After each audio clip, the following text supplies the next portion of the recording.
Last year, 2007, na-awardan kami as first placer sa issuance ng mayor permits. With that, nabigyan kami ng computer system program sponsored ng League of Municipalities of the Philippines, sponsored by Canadian Executive Service Organization. Naging computerized ang aming system. At sa pagiging computerized ng system namin, naging continuous yung aming pagganda ng transaction.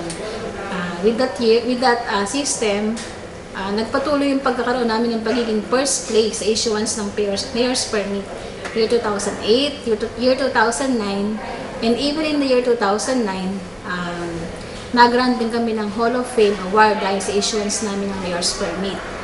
At saka, na-awardan din kami ng special citation ng ating President Gloria Macapagal-Arroyo for our best practice. So ngayon, dahil sa mga awards na nangyari, nagkaroon pa kami lalo ng idea na lalong pagandahin yung aming serbisyo. So ngayon, continuous yung aming service, mabilis na ngayon dahil computerized na. At sa pakikipagtulungan ng aming mayor, binigyan niya kami ng isang opisina, which is the one-stop shop or business one-stop shop, kung saan naka-home yung mga different regulatory offices kasama ng aking opisina, kung kaya't mas mabilis lang ang transaction ngayon pagkuha ng business permits sa Talavera.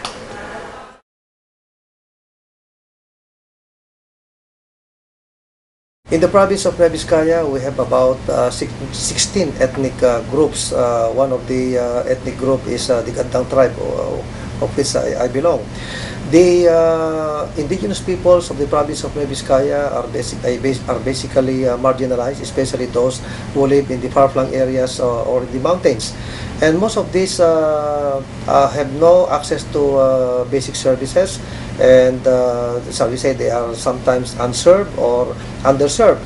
So for purposes of addressing this social inclusion, we thought of meeting with the tribal leaders of our province of the possibility of establishing a multi-ethnic indigenous peoples cooperative, and we were successful. We were able to convince the 16 different tribes to establish their own cooperative. The cooperative that we established for them basically has two objectives, and that is advocacy of the rights of the indigenous peoples, and second, the upliftment of the economic and social condition of the indigenous peoples.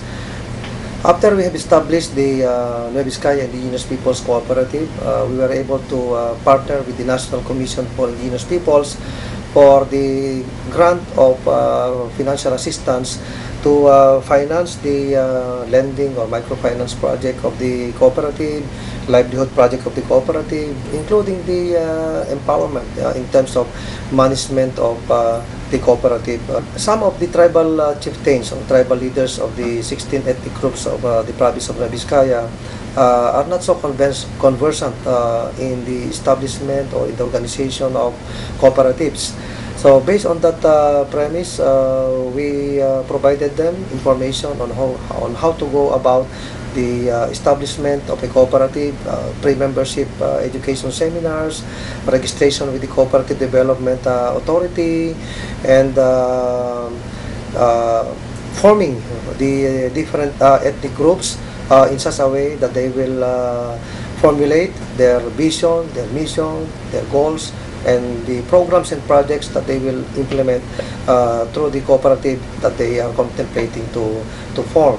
And we were very successful in that regard, because the tribal chieftains really know what their respective indigenous peoples communities need, and all of these needs were synthesized or consolidated, and we came up with a strategic development plan for this indigenous peoples cooperative.